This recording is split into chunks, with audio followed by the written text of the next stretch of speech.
This is the way losers acting around misfits. Pound for pound, I'm the listing. You can bounce and get dismissed. Clown, get this. Couldn't walk a mile wearing my Fitbit. Competition is non-existent. I guess we can cue the outrage machine again. WWE has once again released 18 more talent. A mixture of big names, some top names, some potential top stars, some really good prospects got released, and I think I've become numb to this. I mean, the company is obviously still hurt from the pandemic, and they're really gutting the roster based off of this. The pandemic has really done damage to a lot of companies. WWE had a lot of talent, and maybe too many. But then there's also the political aspects of it, as far as a lot of these people are Triple H hires. If you go through and look at them, a lot of them are Triple H hires, and he is no longer in head of talent relations. Now it's John Laurinaitis again. So John Laurinaitis is going through and getting rid of a lot of the people that Triple H hired. So there is going to be some political aspects to this, as far as maybe why certain people didn't work out. There's also going to be, as usual, the age, injury factor. Creative ain't got nothing to do with you, that sort of thing. And then there's also some genuine head scratchers. So let's go through the list. Eva Marie. I don't even understand why she was fired. I'm guessing that there was no second act to the Evolution after it flopped. They just kind of decided to cut bait. They weren't using her right anyway. Eva Marie is a troll. You know, she was exposed week 2 as not being able to work, hadn't really gotten any better, and didn't really use her to her fullest potential. It's really sad. The first big release was Nia Jax. I mean, unreal that they would fire Nia Jax. I think she had done everything that she could do. I think that for a long time she had become Girl Big Show. And it was just going back and forth between turning her babyface and heel, and there was no way to freshen her up. So I understand this release. She's also in her mid-30s. So it makes sense.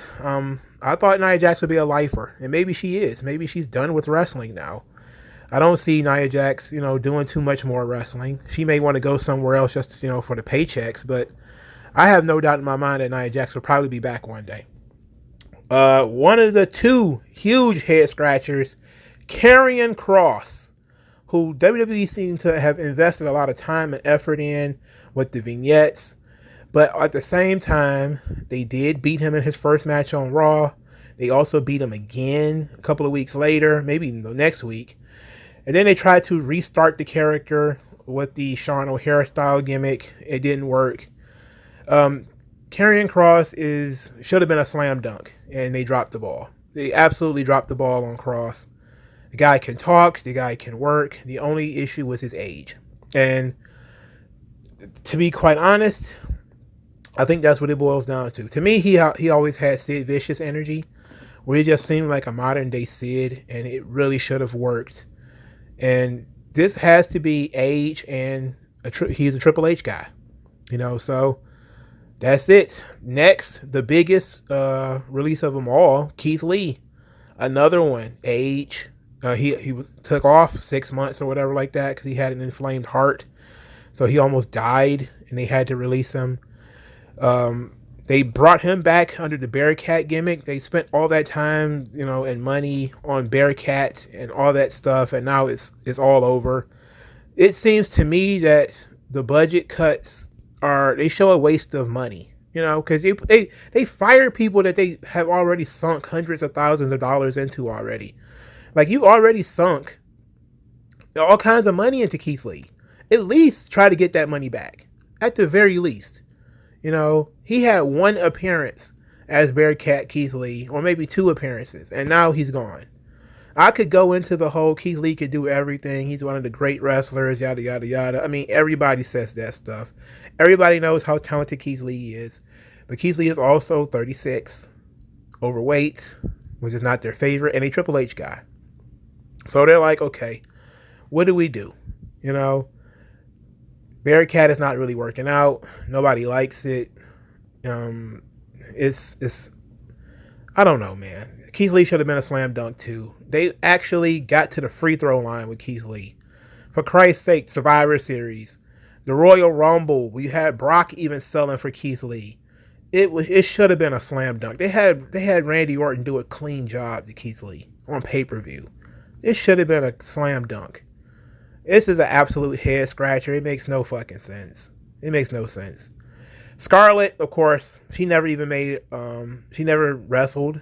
She didn't do much of anything even when she was in NXT, as much as she looked great being at the side of Carrion Cross. But you didn't really lose anything there. Booker T is going to be calling WWE on more than one occasion for this, but Ember Moon was next. Ember Moon had the personality of dishwater. She wasn't really over. She can work, but she couldn't connect with the crowd on a large enough scale. That's why her main roster run failed. This is Ember Moon, by the way, who was the babyface at the SummerSlam in Houston, her hometown, if I remember correctly, and she couldn't get over. Like, her match with Bayley was such a flop. At least I remember it being in Houston.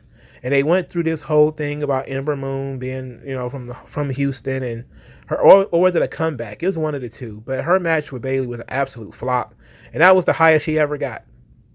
After that, everybody was kind of like, I don't know what to do with her. She was injured for all that time. Then they just decided to send her back down to NXT, and that spark died out very quickly too. Now it's NXT 2.0. They don't really need her. It's still sad to see her get fired, but I mean, let her go. Spread her wings elsewhere. Frankie Monet, another one. She never really even got out the box in NXT. She got to debut, and she got sunk pretty quickly, because I kind of saw this release coming after she lost to Raquel. I kind of saw it coming, or I thought she was going to get called up. One or the two. Real unfortunate. Taya is a good worker. She's not, the best in the world or anything like that, but she was pretty good. She's going to really fill out AEW's women's division, because I think her and Ember Moon are absolute slam dunks for AEW. You absolutely have to pick them up. B-Fab got fired. Makes no sense. She just got debuted on SmackDown with Hit Row. Her voice is literally on the Hit Row theme. So what are you going to do? You're going to take her out? You're going to re-record the Hit Row theme song and take B-Fab out of it? It doesn't say much. Like, B-Fab is not good, by the way. She's not good at wrestling. But she could have been a good personality if given a chance, if given the opportunity. Without trying to find a second tier for her to do, if she can't really work, see if she can manage, see if she has the personality to carry a promo by herself and that kind of stuff. If so, she could have worked well with the guys as being, the heat magnet. It sucks that she spent so much time in NXT and now she's gone. I mean, as soon as she gets called up, literally makes no sense. Grand Metalik, well, he wanted to quit anyway. So, Grand Metalik, Mascarita Dorado, he's excellent worker. I really, really liked him. He wanted to get released anyway. Lindsay Dorado, same thing. He wanted to go. Jessie Kamea, never really got out the box of NXT. Outside of the tag team, I believe she was in. The temporary tag team she was in with Aaliyah. Not much out of Jessie Kamea. I don't see her doing too much in wrestling after this. Zayda Ramir, huge loss as far as I'm concerned. She is really good. This is what Booker T is probably going to be flying to Stanford and having a conversation with Mr. Laurinaitis, because both of his girls got fired. Ember Moon being one of them and Zayda Ramir being the other one. She should have been a slam dunk as well. Now, if you never heard of AQA, she's not some, sawed-off indie darling either. But she was a really good seasoned girl wrestler from Reality of Wrestling. She was actually pretty good. Her not really getting a chance outside of being a jobber for a short period of time is bullshit. Not giving her a chance is absolute bullshit. It's unfortunate. Maybe she'll be back if Booker T will pull some strings. Trey Baxter, aka Blake Christian, I saw this coming too. When they changed NXT, he was the last indie guy that was remaining. He was the first one. They started treating him like a jobber. And I was kind of like, well, he's got to be sitting around thinking to himself, out of all the people who are indie darlings that float around the independents for years and years, he's one of the last ones hired. And now he's gone. I always said the guy didn't have much of a way of a personality. I saw him in Impact. I saw him in a couple of other places. He's a high flyer. He probably fits in perfectly in AEW. He works that style. He also works the same. It's similar to Alex Zane and a lot of the other guys WWE have already fired. They're indie guys, not much in the way of personality, but incredibly athletic and a little bit seasoned. I don't think he's that old, but it's unfortunate they had to get rid of him. Katrina Cortez, I'm surprised she was still there. I say that every time I see Katrina's name. I'm just surprised she's still around. Jeet Rama, I thought he would have been a lock too to stick around, mainly because of WWE's love for the Indian market, and he's a big star in India. They actually put so much effort into him with the Superstar Spectacle. He got a solo match with AJ Styles, for Christ's sake. He's an amateur wrestler. I believe he's a medalist, and maybe an Olympic medalist or something like that. Not a gold, I don't believe. But he is a pretty, from what I understand, and I'm not Indian, but I'm pretty sure he was one of the bigger stars from India that they had. And I'm definitely surprised that they decided to let him go. Mia Yim, this is a no-brainer, of course. Mia Yim has not been on the main roster, and she got called up over a year ago. After the fall of Retribution, they really had nothing for her. Again, unfortunate because she really didn't get a chance. She never got a chance to be Mia Yim. She only got to be whatever the fuck she was in Retribution. And that's not fun. It's not fair. It's not right. Even if you don't want to use the character that she had created in NXT, I still maintain that you don't hire people if you're not going to use them. Speaking of hired people you're not going to use, Harry Smith, Bulldog Smith, he never even made he's supposed to go to NXT UK, and they really could have used it. But they got rid of him. He never made an appearance. He's another one that was kind of up there in age. He's like in his mid-30s. And this is like his third or fourth time being fired from WWE. Oni Lorcan was released as well. I like hard-hitting Oni Lorcan. Biff Busick, I think that's his name. Unfortunate that he got released. But it is definitely a laundry list of talent that have been cut. And there's probably still going to be more coming. WWE continued to run during the pandemic. They lost hundreds of millions of dollars. No matter what they talk about in terms of earnings, the earnings that they made is good. I haven't, done the breakdown of their earnings. I won't be able to do the conference call this time because I was busy. Let's put it like that. So I didn't have time to listen to the conference call. But we're in a position now where the pandemic and the overall financial environment of the United States is not good. It's just not good right now. Inflation is out of control. You got all of this, the vaccine stuff. And there's probably going to be some of that stuff involved with this too. Maybe people didn't want to get vaccinated and WWE trying to make people get vaccinated. Maybe it's, some other things that are involved with this. Maybe it's contracts. Maybe it's contract size, contract length. There's a lot of stuff going on here. I think there's, them saying budget cuts is really frustrating people because they're like, they're making money. How could you have budget cuts? Again, for the financially impaired. Budget cuts does not mean that we're losing money. It means that we have gone beyond the allotted, or we're getting close to the allotted amount of money given to this specific operation. So, to give you an example, the military has a budget, right? The military is given, I don't know, let's say $1 million. They have $1 million to spend on talent, on recruitment, on advertising, on contracts, on weapons, on defensive items, on food, on water, yada, yada, yada, yada, yada. And as they continue to buy these items and contract for these items, they only have $1 million. And if they start to do things and it gets close, they spend 950,000 of the $1 million. They may start saying, okay, we need some more things. So we're going to have to cut stuff.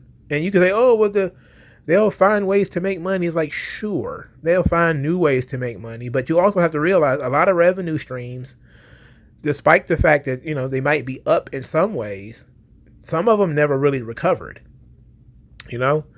and it's going to be hard.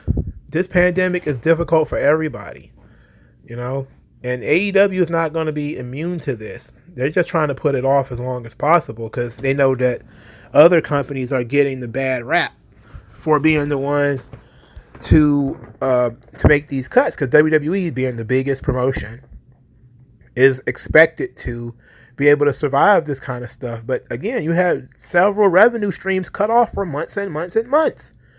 You had over a year. You had a WrestleMania that generated almost no money. Like, think about that. As they talk about, oh, you had a $50 million Saudi Arabia event. It's like, yeah, they had a WrestleMania that brought in no money. They had a SummerSlam that brought in almost no money. They brought a Royal Rumble.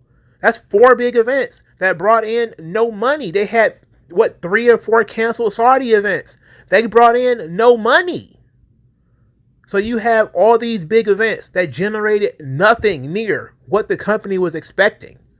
If the company expected to make, $200 million on WrestleMania last year, and then all of your revenue streams dried up, so now none of that money is coming, yeah, there's going to be some budget cuts. There's going to be people who are going to lose their jobs because of that.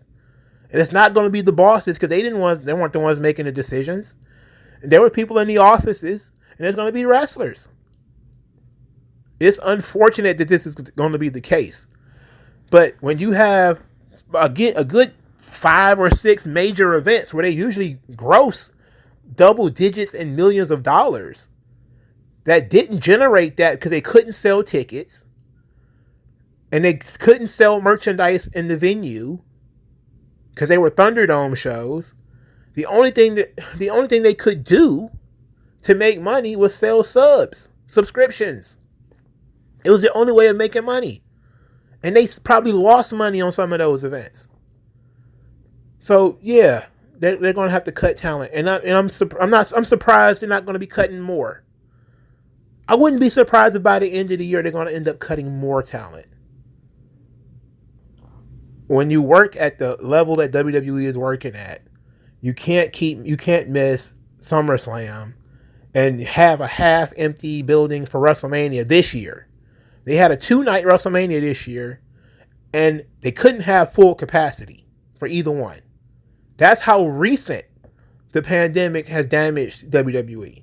That was in April.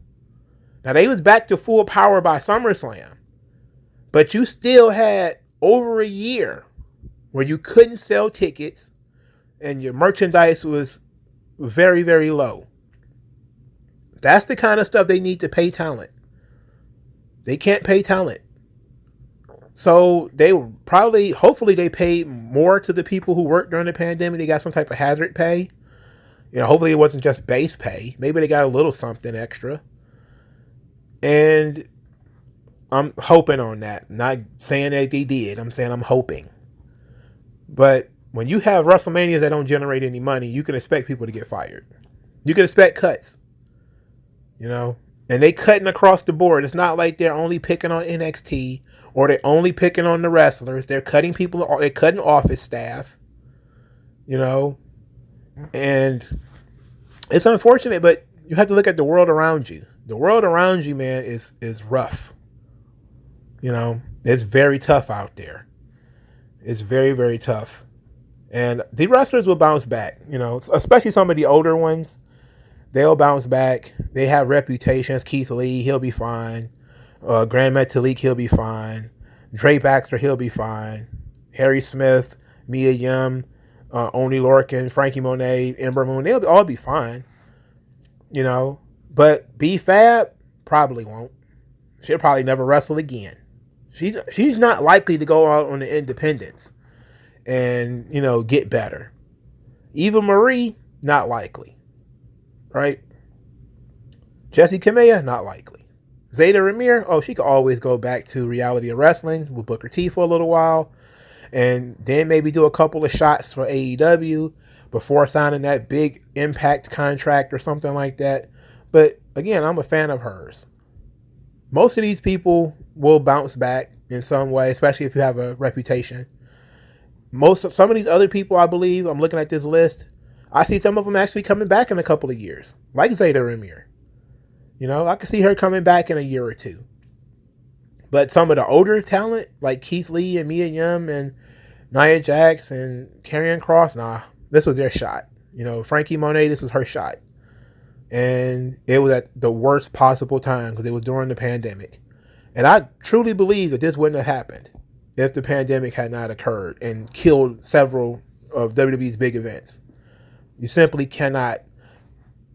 Again, look at Ring of Honor. Ring of Honor is the glowing chest of we could not make any money. We had to cut talent. And instead of cutting talent when they should have, they end up having to cut everybody. So what WWE is doing is harsh, but it's necessary. And there's going to be people cut. But I'm telling you, the names of the people who were chosen are likely chosen for political reasons. And not politics as Biden and Trump. That's not what I mean. I mean politics as in who is the head of talent relations in WWE at this point versus who was the head of talent relations. You know, when there's a whole new regime in place that they did during the pandemic, they replaced their whole new regime. Of course, there was going to be people cut. Every time, that was the point of me doing my developmental videos. I talked about the WWE developmental videos. If you noticed a theme, every time somebody took over, they killed the previous thing. Every single time.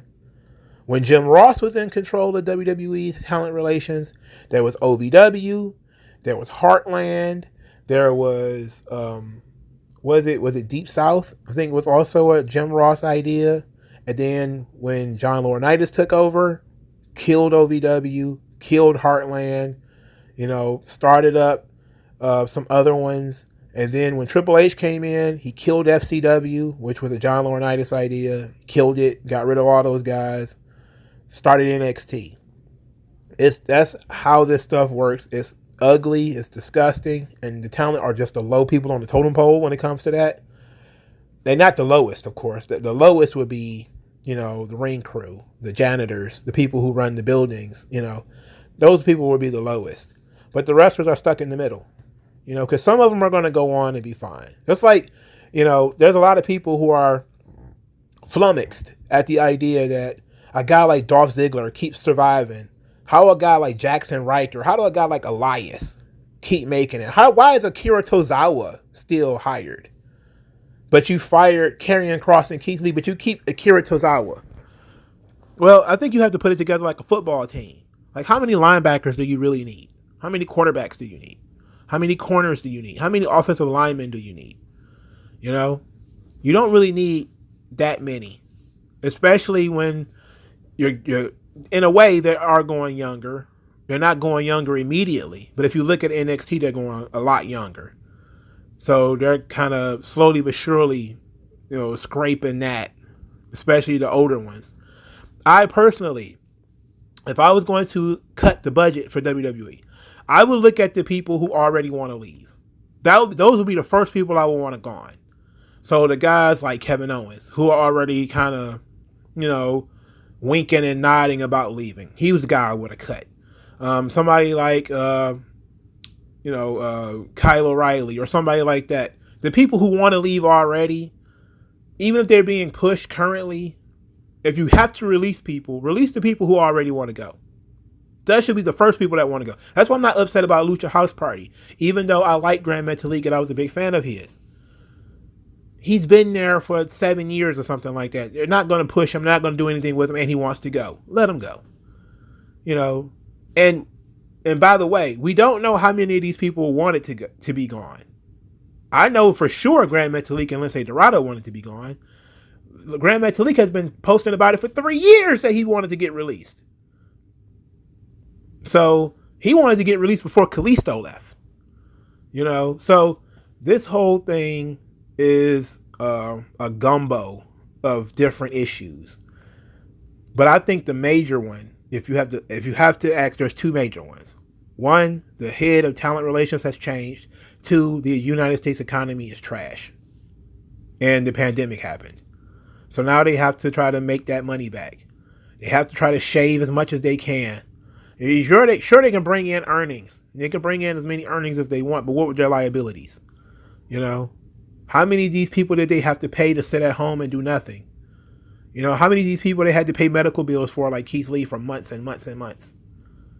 You know? I don't know. We will never know. But a lot of the people that they released, you know, we are more shocked by the people who were on TV Monday and got released. You know, but how many of these people, like, you know, Scarlett, like Zeta Ramir, like Mia Yim, haven't been on TV in months? They haven't been on TV in months. So they got released. Big deal. You know, people are more upset about the names more than anything. And I don't think it's that big of a deal. But WWE was hurt. They was really hurt by, you know, having so many big events missing. And it doesn't show in the earnings call because they still had television. And television is their biggest revenue source. But a lot of those smaller, quote-unquote, revenue sources are very important. And those things got decimated in the pandemic. And some of them, they may tout that they're coming back, but it's been inconsistent. You know? Hey, you see people talking about how, you know, they're not selling out their buildings. There were for a while when John Cena first came back. They were doing gangbusters. And then they did gangbusters for a little while after Cena left. But, you know, things died down again. You have a labor shortage in some of these places. You have some places changing the laws for different reasons. So there's all kinds of stuff that go into this. It's bigger than WWE are scumbags for releasing talent. It's bigger than that. You can say they're scumbags. I'm not going to argue with you. But I'm just positing the idea that the company is not in the best financial shape. As most companies aren't because of the pandemic. And they're still trying to pull out from under it. It's been less than a year. You know? Again, back in March, they couldn't even have full power WrestleManias. You know, so it's hard. It sucks. I hope the talent well, even the ones that I didn't care for. But generally speaking, I understand the releases, even if I don't like them. And there probably will be more coming. So thank you guys for listening. Like this video, share this video, subscribe to the channel, donate to the channel. Thank you guys for your time, and I'll talk to you guys later. Skin tone, so why attach yourself and piggyback the wealth you didn't earn or lack yourself? I'm telling you to own up to your own success and failures. It's a reason why these sleazy guys